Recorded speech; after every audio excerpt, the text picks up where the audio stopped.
Hey everyone, this is Drifting Is My Hobby, and this little video series that I'm putting together is for people that's just getting into RC and becoming racers at their track. Stuff they need to know and things like that.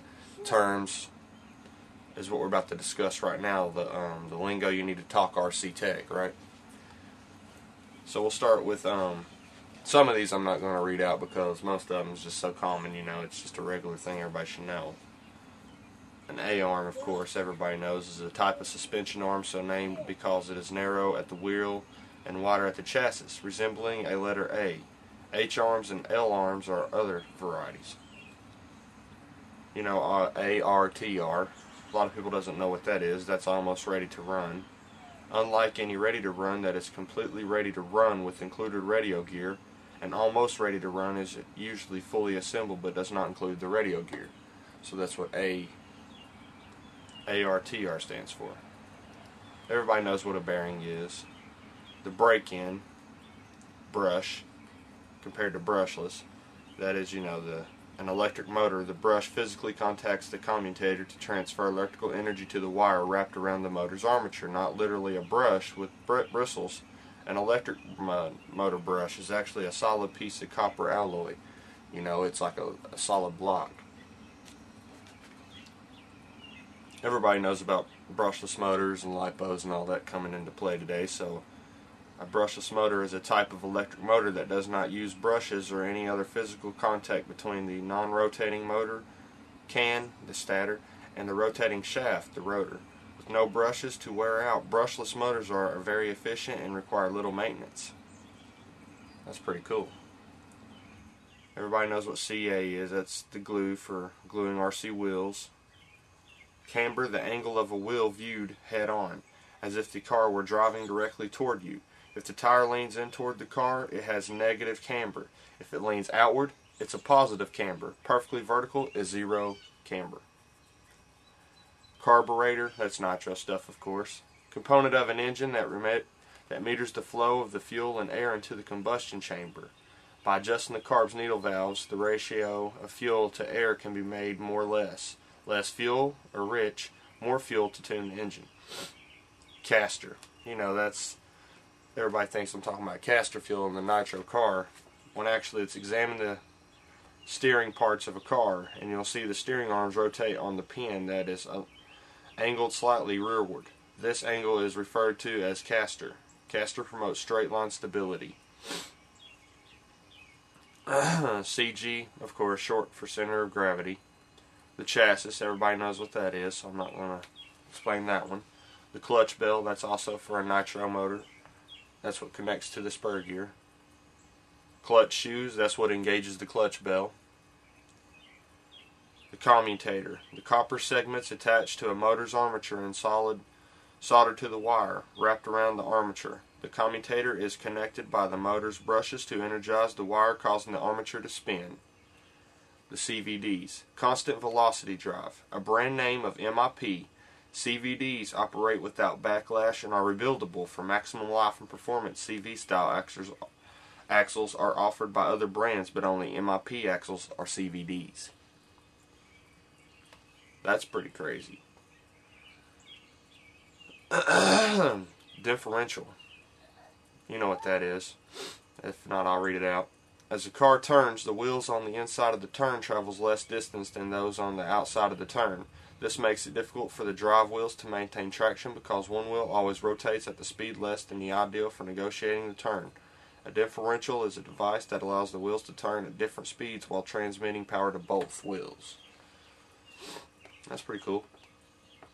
We got dog bones. Drive shafts that don't use universal joints but instead have ball-shaped ends with drive pins and look similar to a dog bone. Okay. The drag link. Bar connecting two posts and a bell crank steering system, also referred to as an Ackerman link. The drivetrain. General term for a car's transmission, drive shafts, drive belts, and other components that as a system transfer engine. So now we're at a fixed link. A non-adjustable camber of steering link. Fixed links are commonly found on entry-level vehicles. So fixed links are entry-level RC hobby grade, I guess you'd say. The flywheel. That's for another nitro motor setup thing. A flywheel. A wheel attached to an engine's crankshaft to help smooth acceleration and maintain the crank's rotation between combustion events via the flywheel's inertia. Okay, that's pretty cool. We all know about glow plugs. An RC engine's version of a spark plug. Instead of an electrical spark, a glow plug uses a hot wire element to ignite the fuel-air mixture in the combustion chamber. The header. Anybody knows about nitro stuff knows about headers, you know. I'm just trying to get out to the pinpoints that's not really commonly thrown around in the RC world. This is why I'm trying to get some of these out for you guys. The hinge pin. Metal pin that connects the suspension component to the chassis so it may move up and down like a hinge. You know, suspension pins. The linkage, the lock nut, the muffler, the needle valve, nitro. That's short for nitromethane for you that doesn't know. The primary combustible component in any model car or fuel. Oversteer. This is a good one. Most people have the oversteer compared to the understeer a little bit confused. Handling condition where the rear wheels lose traction before the front wheels, causing the car rear end to swing wide out and spin out. That's oversteer. So that's kind of weird, huh? Understeer. The opposite of oversteer. A car that pushes has more rear traction than front traction, causing the front wheels to slide or snowplow instead of maintaining the desired turn angle. That's understeer / push.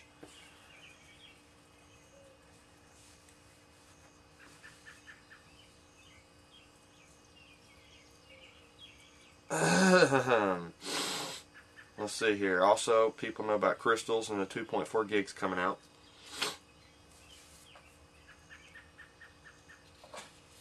Everybody knows about AM and FM and 2.4, so we have to skip that unless y'all leave comments down below, and then I'll go ahead and go through all that for you guys. But as I said, this is just for the beginners, so if you're just now catching up to it, check it out. It's already stuff that most people already know that works on RCs or builds them. I'm doing this simply. This little 3-video series is just to get people used to the terms and the beginning stuff that beginners usually go through.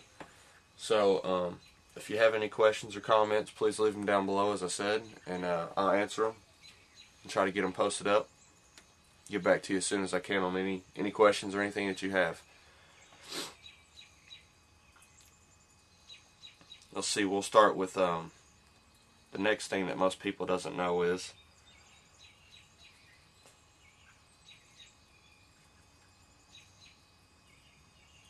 the blue groove.